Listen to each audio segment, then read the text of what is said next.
Doncs, en primer lloc, donar la benvinguda als assistents en aquesta trobada virtual gràcies a la Cambra de Comerç d'Andorra. Desitjo que estigueu tots en bona salut i la vostra família i també desitjo que traieu alguna idea nova o almenys que recupereu alguna ja sabuda però potser oblidada. Els que no em conegueu, soc advocat de formació, PDD i PADE per l'IS, tinc 35 anys d'experiència empresarial i soc conseller de famílies empresàries. Podeu trobar més informació sobre mi a LinkedIn o a la meva pàgina web. Bé, plans de viabilitat per a l'empresa familiar en temps d'incertesa. Índex del que parlarem. Crisi i lideratge, tresoreria i estratègia, objectius, plans de viabilitat i execució, persones i vendre, tancar o continuar. La majoria del que us diré són coses de sentit comú que segurament ja sabeu o heu escoltat abans. Les preguntes, si us sembla, les anirem acumulant al final de cada mòdul. L'Estela les resumeix, les principals, un parell o tres per mòdul, i al final fem les que quedin pendentes i, si no, per correu electrònic també respondré a les que em feu arribar. Lamento dir-vos que no hi ha solucions màgiques per la viabilitat de les empreses familiars en temps d'incertesa, ni màgiques ni universals. Al igual que hi ha diferents espècies animals, hi ha diferents sectors empresarials i la incertesa pot afectar de forma diferent a cada un d'ells. Al igual que amb els mamífers hi ha diferents tipus de mamífers, per exemple, al sector del comerç hi ha diferents empreses pel subsector, per la dimensió, no és el mateix una multinacional que la botiga de la cantonada. I a més, cada empresa pot tindre el pas a diferent lloc. Una pot tindre deute, l'altra pot tindre caixa. Totes aquestes circumstàncies fan que el més adient sigui un vestit a mida en funció de les circumstàncies de cada empresa en concret. Bé, crisis i lideratge. De quan en quan hi ha el que hem sentit parlar, els signes negres, com són l'11S, Lehman Brothers o ara Covid-19. Això és que fa, primer, recordar-nos ho fràgils que som i recordar-nos ho petit que s'està fent al món.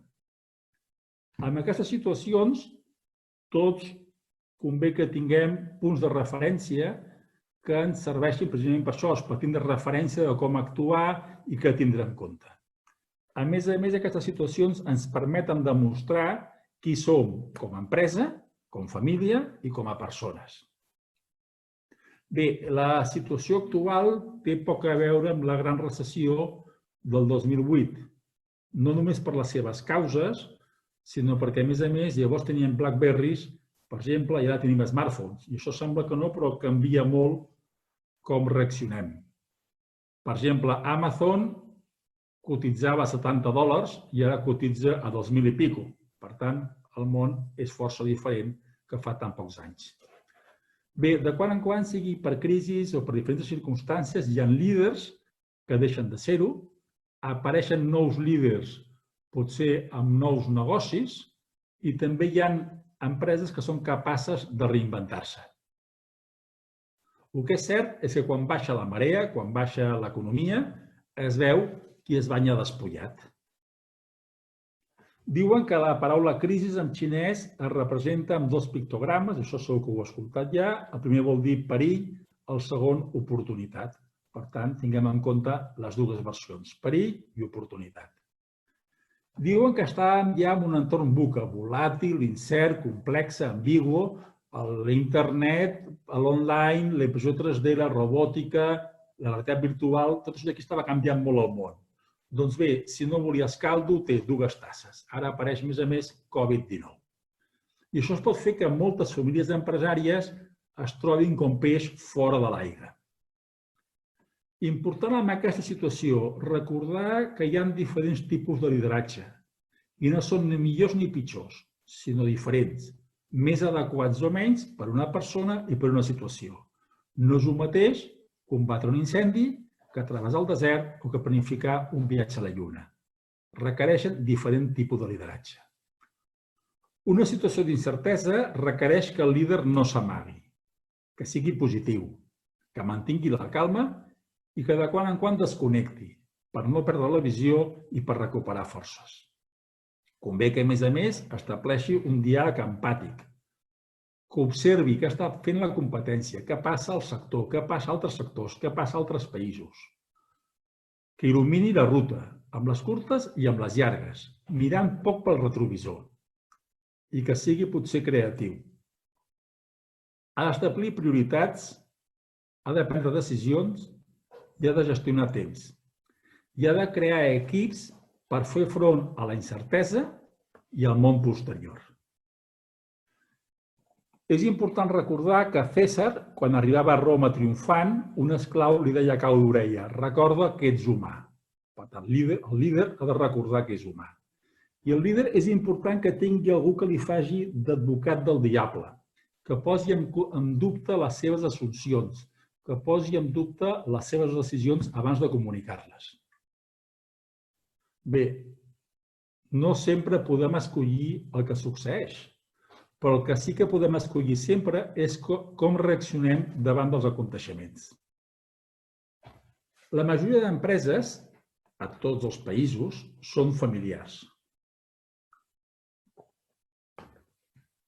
Les empreses familiars tenen visió a llarg termini i això és molt bo en moments d'incertesa. El que és important és que tots els membres de la família, treballin a l'empresa o no, siguin accionistes o no, sàpiguen que ens estem jugant com a empresa i com a família. S'han de gestionar les pors. S'ha de tindre en compte que els estalvis, que el capital potser ha volat amb la situació actual. S'ha de recordar que en una empresa familiar hi ha 3 cercles d'interès legítim: empresa, propietat i família. I els seus encreuaments creen subconjunts.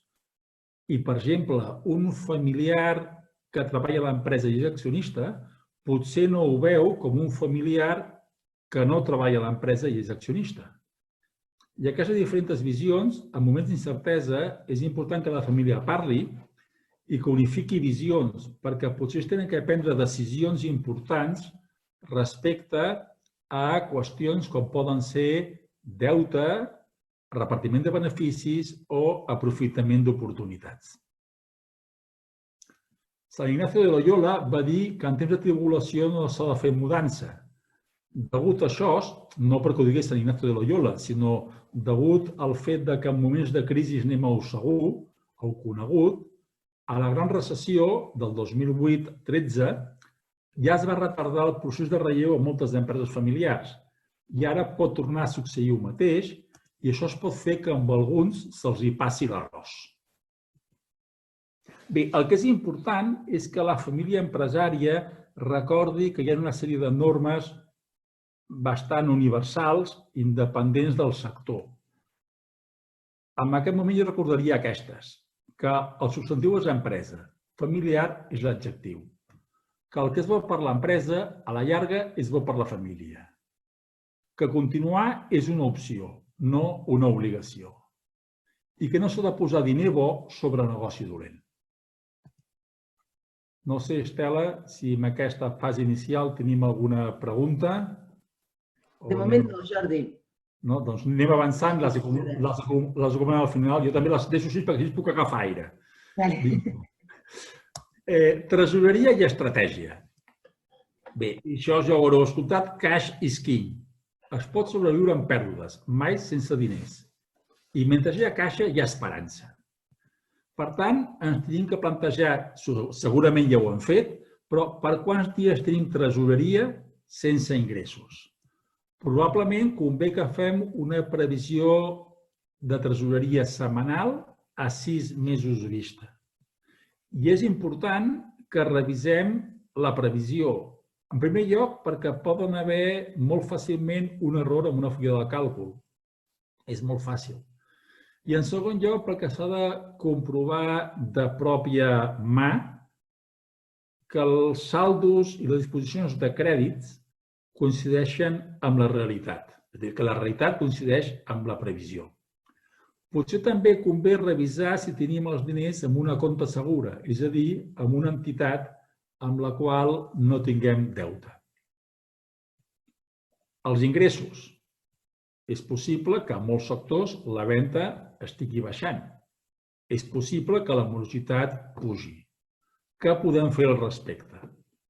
Ens ho tenim que plantejar. Sobre les vendes parlarem més endavant. Les sortides de caixa. Potser les hem d'ajornar? Potser hem d'establir prioritats si veiem que no podem fer front a totes? Els costos. En molts sectors, segurament, ens tenim que estrènyer el cinturó. Hem de revisar un a un, de forma individual, els costos. Eliminar els eliminables.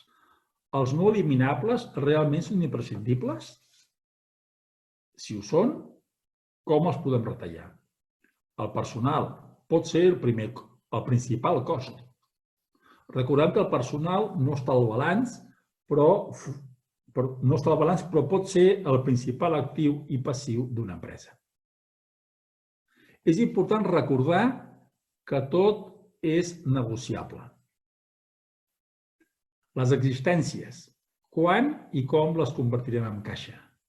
Les inversions, tenim que mantindre-les, tenim que aturar-les, tenim que retardar-les. La financiació, hem de passar al curt a llarg termini? Hem d'augmentar la financiació? Són qüestions que ens hem de plantejar a molts negocis. Important és prestar atenció a l'atorgament de garanties, sobretot si són personals. Bé, un cop parat el cop de la tresoreria, que és vital, hem de reflexionar sobre l'estratègia.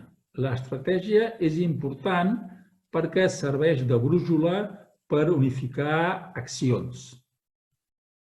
Dèiem que estàvem en un entorn VUCA, volàtil, incert, complex i ambigu. Què fem en una situació d'aquestes? Doncs, quanta més volatilitat i ambigüitat hi hagi, més escenaris tindrem que preveure. Potser convé que tinguem ajuda experta. Des de luego, important mantindre les coses senzilles, no augmentar la complexitat nosaltres. Potser hem de reestructurar la forma que tenim de fer algunes coses o hem de reestructurar alguns actius. Tenim que fer proves, segur, experiments, però és important fer-los amb Cassiosa, fer-los low cost. Haurem de revisar el nostre DAFO, les debilitats, amenaces, fortaleses i oportunitats, que a més poden canviar en cada escenari, o que en un escenari pot ser una fortalesa, en un altre pot ser una debilitat. Per exemple, el tamany d'una botiga pot ser fortalesa o debilitat segons l'escenari que hi hagi de desconfinament. Hem de revisar l'ADN de l'empresa i l'ADN de la família empresària. Missió, per què val la pena continuar? Visió, com veiem el sector, l'empresa, la família i les seves relacions a curt, mitjà i llarg termini. Valors, quins són els que tenim que tindre en compte per prendre les decisions essencials? Bé, hem dit fer escenaris. Hem de fer diferents escenaris de com serà el futur.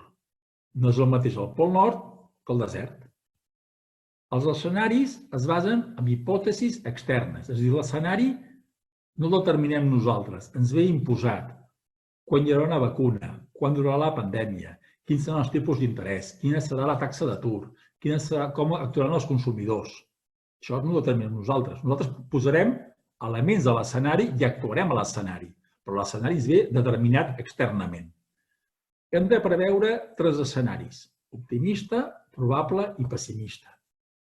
I per cada un d'ells fer comptes d'explotació previsionals, balanços previsionals i tresoreria previsional.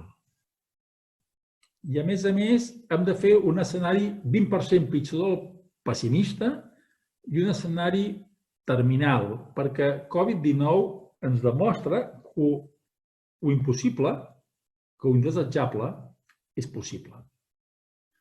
Això potser durarà més del que ens agradaria. Hem d'esperar el millor i preparant-se pel pitjor.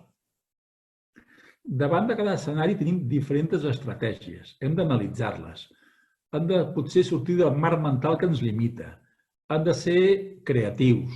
Potser hem de tindre turmenta d'idees amb els nostres col·laboradors i assessors sobre els possibles escenaris. Potser hem de fer com els nens petits i preguntar-nos de forma insistent per què, o per què no, per què no, per què no.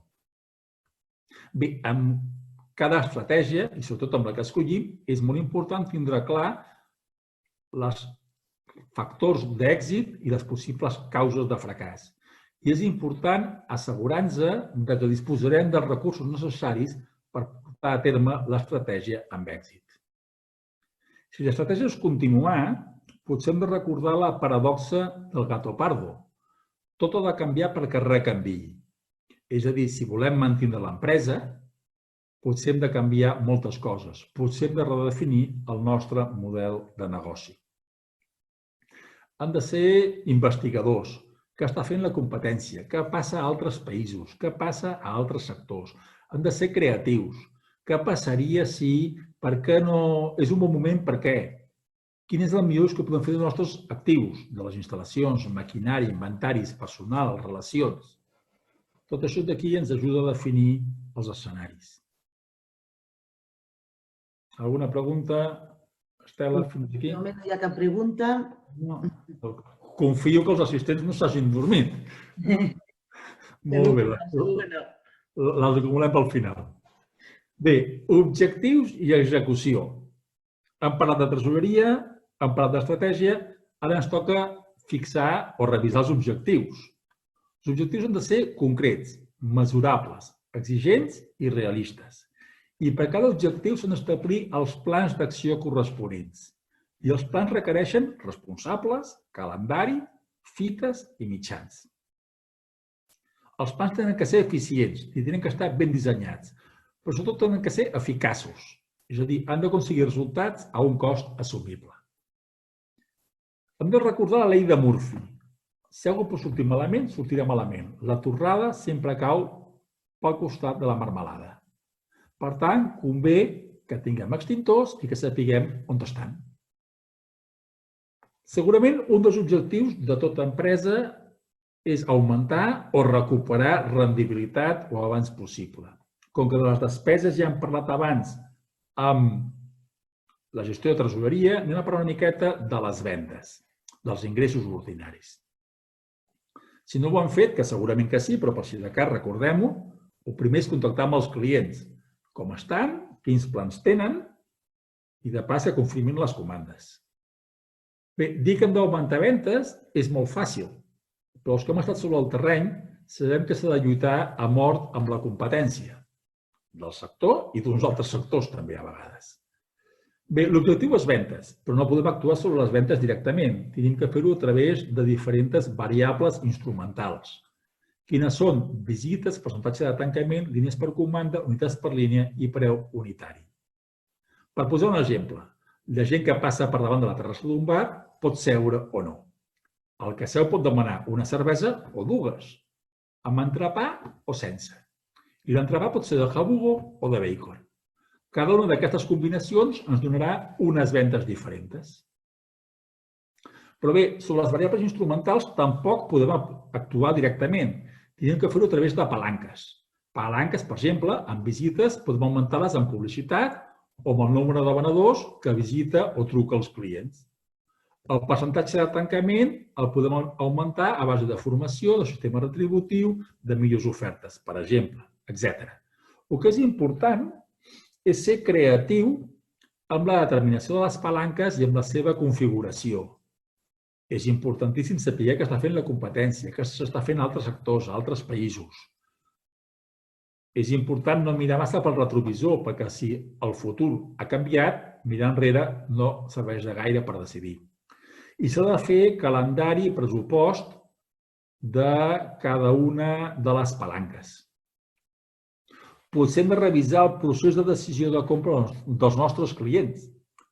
Les motivacions i frens de compra poden haver canviat en una situació de crisi. Hem de revisar la nostra proposta de valor i recordar que el producte, com deia Theodore Levitt, és com un ou ferrat. amb la qual el rovell és el producte o servei essencial i la clara són els productes o serveis afegits.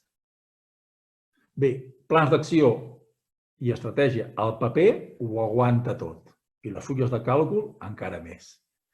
Napoleó ja ho va dir, l'estratègia és un art senzill, el mèrit està en l'execució.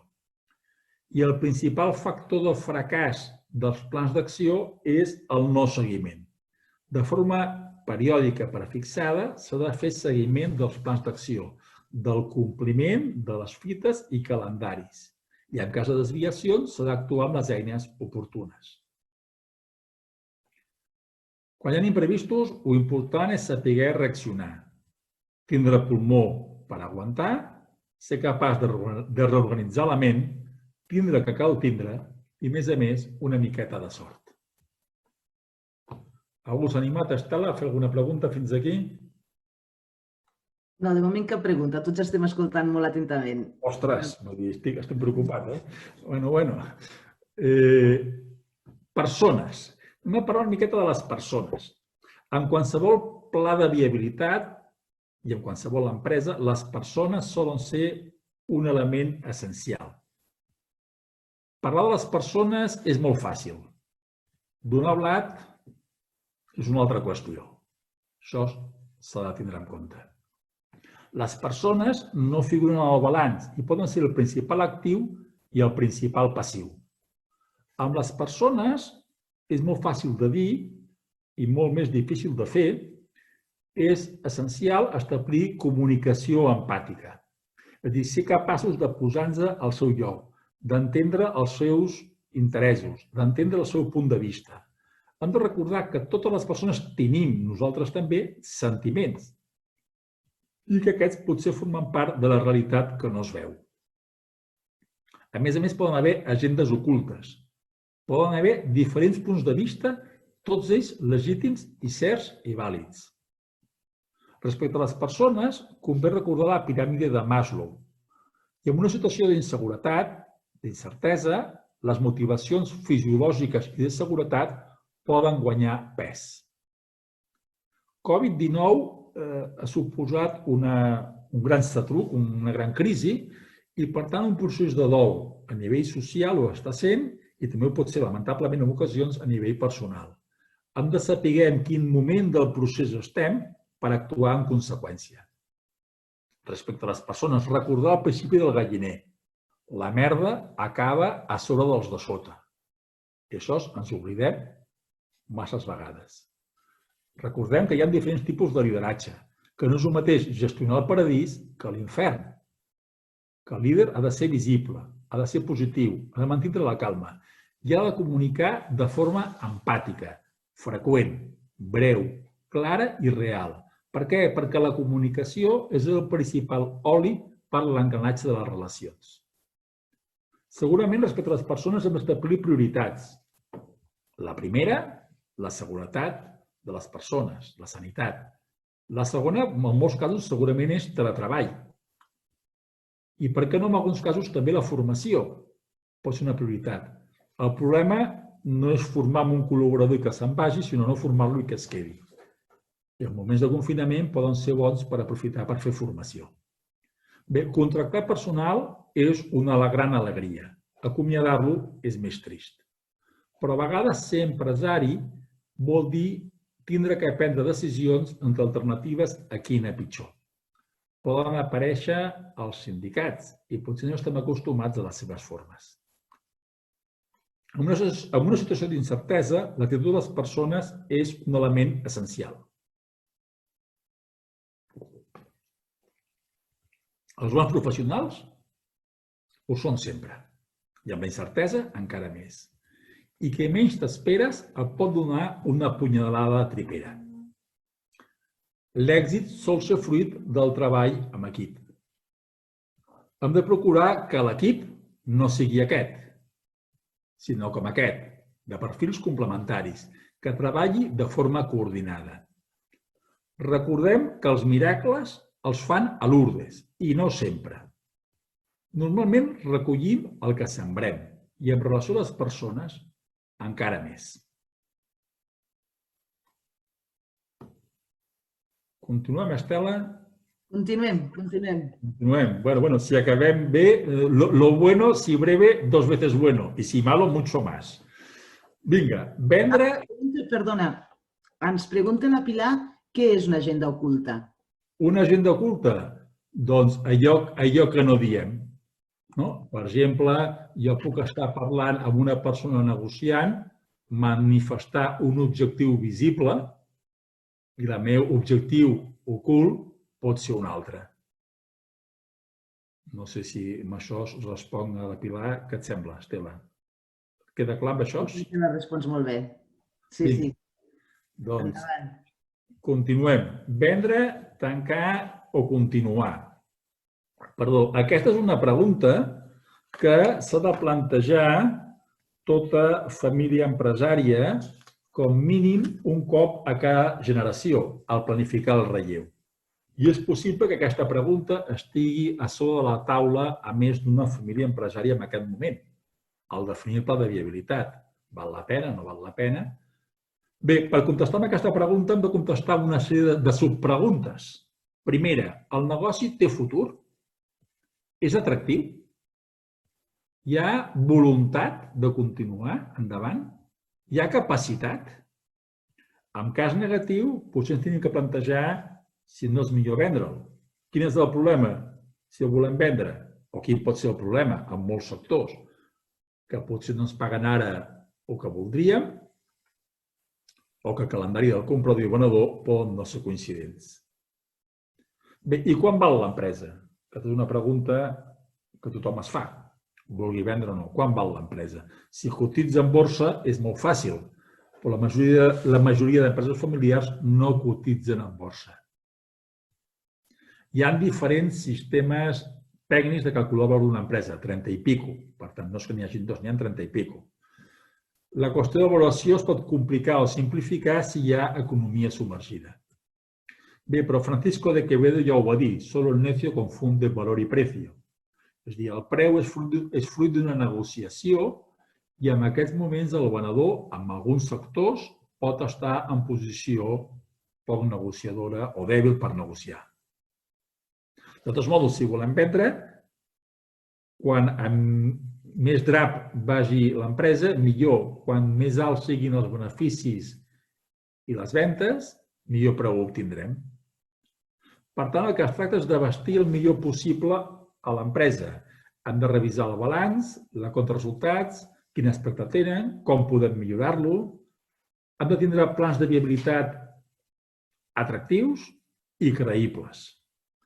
Si volem vendre, hem de revisar els costos fiscals de les diferents opcions de venda.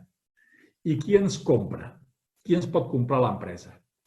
A vegades no es té en compte la possibilitat de que hi hagi comprador intern. Si una empresa no té cap col·laborador intern capacitat per comprar l'empresa, potser que aquesta empresa val poc, precisament per la falta de capacitat interna. Si el tenim i el problema és els diners, tranquils, perquè si el projecte val la pena i hi ha capacitat, els diners es poden trobar. Bé, si no volem continuar i no trobem comprador ni per €1, el que ens tocaria és tancar. Tancar una empresa és un procés molt dolorós, especialment si el que fer el fundador o continuador familiar. Però hi ha empreses que ja estan mortes i que Covid-19 és la puntilla per elles. Normalment decideix estar tancat, perquè per naturalesa els empresaris som optimistes o per por a les conseqüències. En un procés de tancament és important recordar que una de les prioritats és la generació de la màxima caixa neta disponible, és a dir, la que queda després de fer front a les obligacions. Hem de recordar que els actius en liquidació valen menys que en continuïtat, que els actius venguts per part poden valdre més que venguts en conjunt. Per tant, s'ha de fer una venda ordenada. La lletra petita dels contractes, en un procés de tancament, pot ser més important del que es va pensar el dia que es van signar. Quantes formes hi ha de tancar? 3. Primera, a temps, quan encara tenim els recursos necessaris per fer front a totes les obligacions. tan aviat com un empresari preveu que no podrà fer front a les seves obligacions, ha d'acollir-se a la protecció de la llei concursal per evitar la seva responsabilitat personal. Quan acabi el concurs, el jutge qualificarà com a fortuït o culpable i en aquest últim cas s'obre la porta a les possibles reclamacions contra el patrimoni dels administradors i consellers. I tancar a pelo no és gens recomanable, perquè es pot tindre que fer front al patrimoni personal a les deutes empresarials.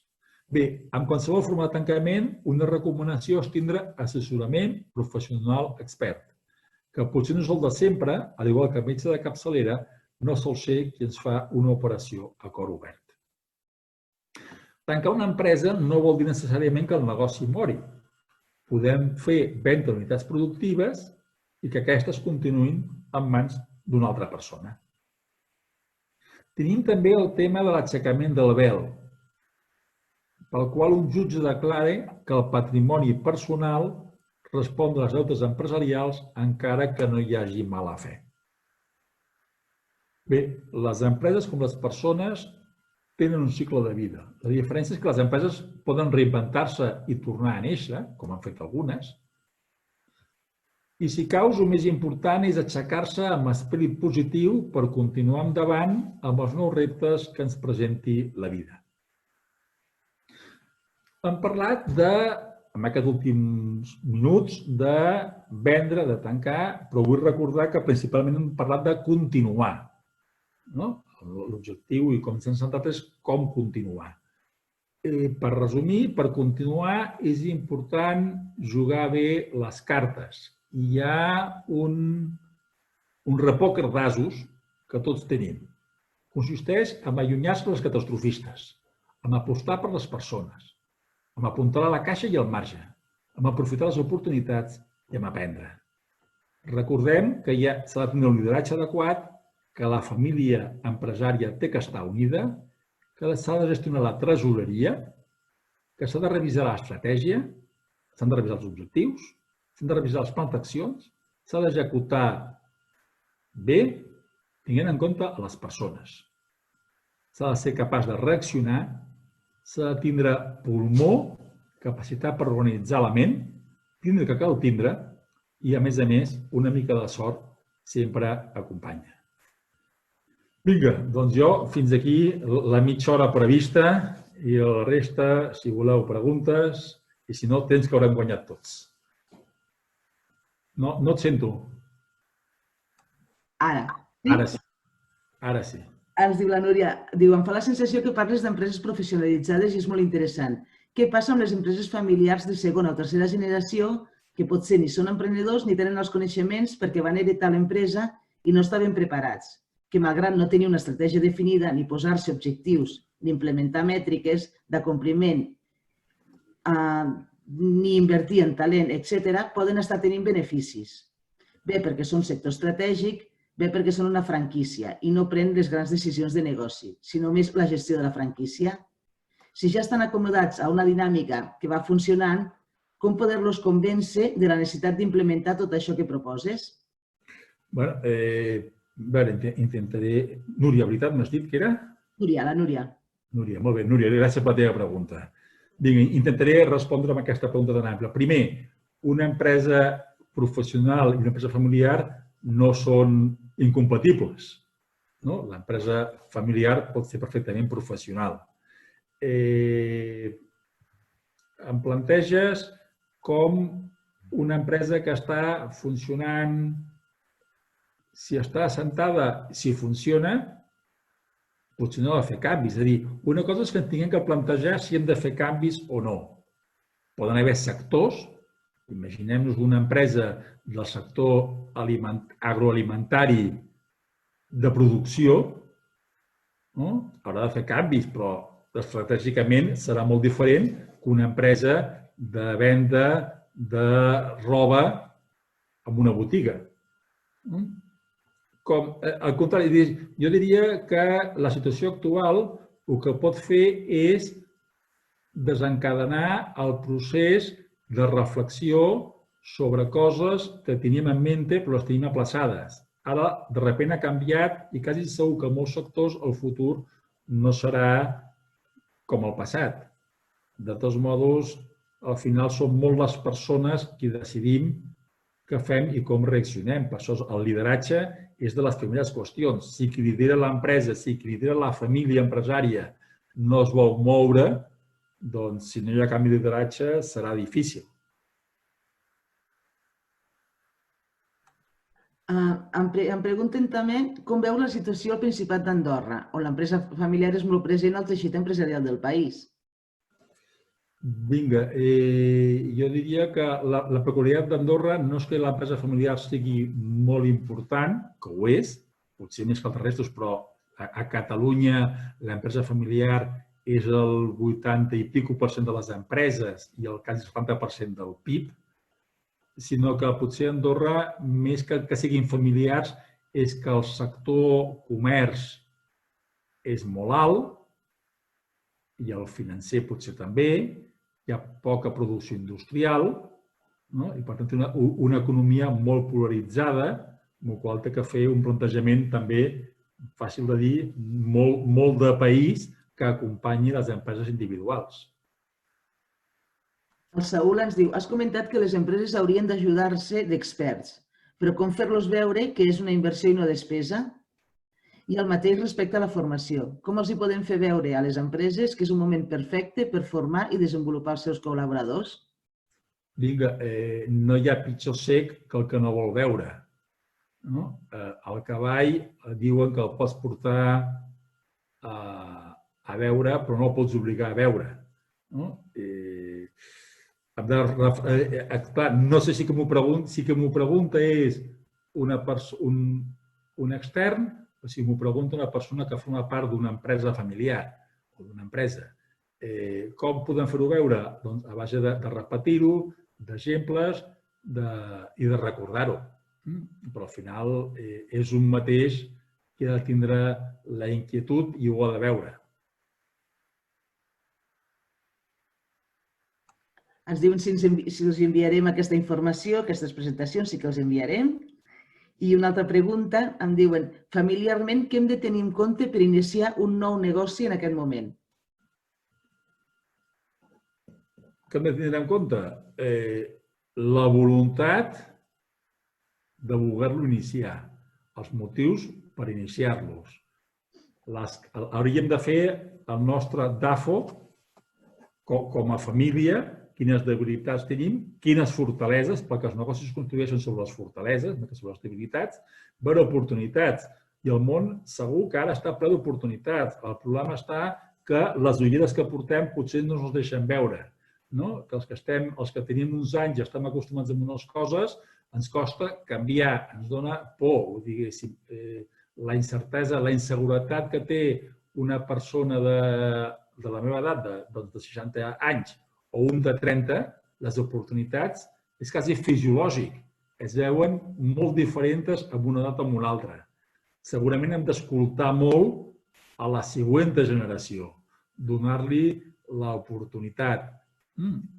L'altre dia em recordaven, i és correcte, a França hi ha la família Méliès, que són els propietaris d'Auchan, de Decathlon i altres empreses.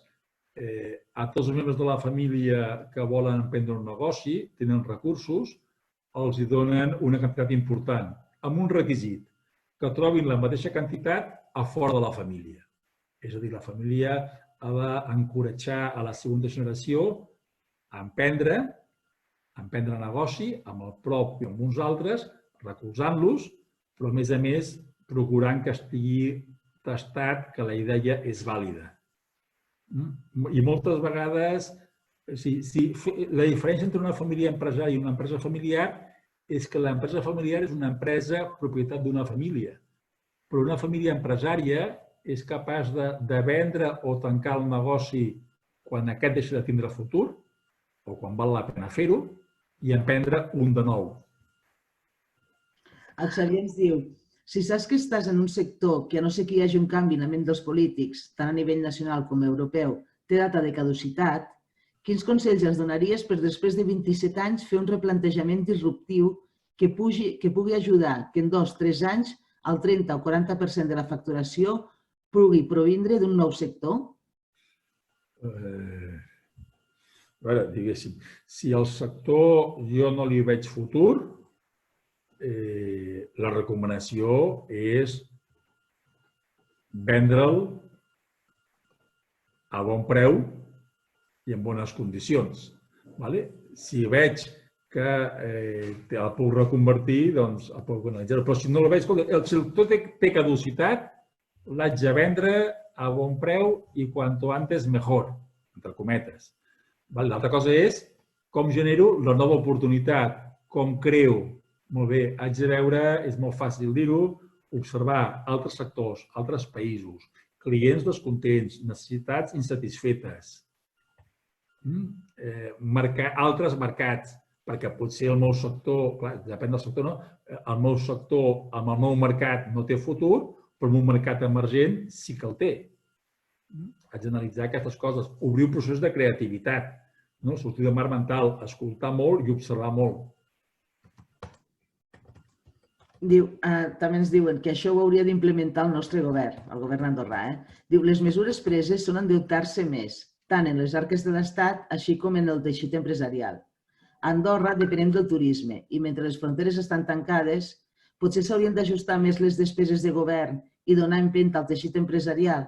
No seria preferible abaixar els impostos provisionalment via IGI, IS, IRPF i cotitzacions de la CAS, de la Seguretat Social, i no la previsió de pujar l'IGI? Vinga, no conec la política andorrana en detall, però vaja, deixant a part, amb la política és molt fàcil entrar en populismes, en qualsevol sentit. El que està clar és que les empreses, en un moment de davallada com l'actual per moltes, el que necessiten, ja està bé el finançament, però el que necessiten és reducció de costos. Això vol dir que segurament l'Estat s'ha d'endeutar per rebaixar costos a les empreses de forma temporal i que aquestes, quan tornin a l'activitat, puguin tornar a pagar impostos. És a dir, l'important és salvar empreses en futur i facilitar l'aparició de noves, perquè les empreses són les que creen llocs de treball i les que després paguen impostos i seguretat social. Per tant, el primer objectiu de l'Estat ha de ser recolzar-les i, des de luego, animar, a part de recolzar econòmicament, no només amb financiació, sinó amb suport a pèrdua, han de recolzar anímicament, perquè, des de luego, els empresaris en aquests moments, els treballadors també, per descomptat, però els empresaris també tenen una bona losa a sobre que han d'afrontar amb ànim. La Eva ens pregunta com veus el tema de l'hostaleria. Crec que és un subsector, un sector econòmic que té un any per davant molt difícil. Hem de preveure, hem de fer escenaris. No sé, però diuen que la vacuna pot estar a l'abril del 2021 com més aviat. Una cosa és que estigui la vacuna, l'altra cosa és que estigui feta amb producció massiva per milions de persones. Mentre això no estigui solucionat, segurament estem en diferents fases de confinament, de més o menys. La mobilitat de les persones es reduirà. L'hostaleria segurament serà un dels sectors que més patiran. El turisme serà dels sectors que més patiran en línies aèries, per exemple. El Josep ens diu, en les últimes crisis hem vist que el més important és tenir caix i hem viscut que han caigut empreses que feien els deures a llarg termini i al no tenir caix han fet que desapareguessin. En aquesta crisi passarà el mateix? El rei és el caix? Cash is king. És a dir, els diners són com l'aire. Si no tens aire, mors de paro cardíac, però mors perquè no tens oxigen. Si no hi ha oxigen, estàs mort. Mentre tinguis cash, tens temps per reestructurar-te, per aguantar, per repensar. Òbviament, la situació és diferent per sectors. Jo tinc clients que són del sector alimentari i no tenen problemes de tresoreria en aquest moment. Estan augmentant ventes un 30%. Però clar, el sector de l'hostaleria, com aguanta? Clar que després de pandèmia... Imagina't una hostaleria que ha de pagar una renta pel local o que ha de pagar una hipoteca pel local. Si no té ingressos, com s'ho soluciona? No? Si no té deute, no tindrà deutes com tindrà caix. O sigui, el caix vol dir caix i deute. Per tant, la primera qüestió en una empresa, en una situació d'incertesa com l'actual, la primera és gestionar la tresoreria. Veure com estem, si estem bé sobrats. Escolta'm, llavors, si en tinguéssim sobrada, com alguns sectors, i algunes empreses ho han fet, el que potser haig de fer és apuntalar a proveïdors, anticipar els pagaments perquè no tanquin i no em quedi jo sense proveïdor. O clients, donar-los crèdit perquè no tanquin, perquè si em quedo sense clients m'he quedat sense negoci. I si no tinc tresoreria, haig de gestionar, haig de fer previsions amb el pitjor escenari possible, per quants dies tinc caixa, que haig de retardar, haig de negociar, puc negociar-ho tot, tot és negociable. Quan hi ha necessitat, tot es negocia. S'ha de després saber negociar. Però jo diria que sí, lamentablement, ens agradi o no, pots tindre un bon projecte, fantàstic, amb molta passió, que si no tens tresoreria per aguantar la travessia del desert, per aguantar el passar sota l'aigua al pont, moriràs pel camí. Molt bé, de moment no tenim més preguntes. Molt bé. Vol preguntar alguna cosa més? Si en surt alguna més endavant, per correu electrònic, aquí a baix a la pantalla el teniu el meu. Sí, si no també m'ho podeu enviar al meu, de la cambra, jo t'ho faré arribar. I procurem contestar-la també amb menys rapidesa i improvisació, i si alguna no ha quedat ben contestada, se'n pot reformular per correu i més tranquil·lament la contesto. Perfecte. Ens estan donant les gràcies, t'estan donant les gràcies per la presentació al xat. Molt bé. Si et sembla, ho deixem... Me n'ha sortit una de si existeix alguna previsió de quan podria durar aquesta crisi. La sanitària diuen que a finals del 2021, sent optimista, la sanitària. Aquesta sanitària, com després afecta a cada sector i a cada país, serà un altre tema. L'econòmica, hi ha empreses que no tenen crisi, que estan pujant, més d'una. Hi ha empreses que tindran, com l'hostaleria, un llarg període de baixat, i altres, cada un tindrà que fer-se els seus escenaris. Millor dit, no sabem quan durarà. Per tant, tenim que fer els diferents escenaris. Al meu sector, suposem que dura, m'invento, 3 mesos, 6 mesos, un any, que dura 4 anys. En funció d'aquest escenari, haurà de fer quines alternatives existeixin i decidir. No podem saber el futur segur. Molt bé, doncs si et sembla ho deixem aquí. Un plaer haver estat amb vosaltres, ànim, sentit comú i salut. Moltíssimes gràcies. Moltes gràcies per la teva col·laboració. Una abraçada i esperem que ens veiem aviat aquí a Andorra per seguir amb les nostres formacions. I moltes gràcies. I a tots ens veiem en propers webinars. Mil gràcies, ho deixem aquí.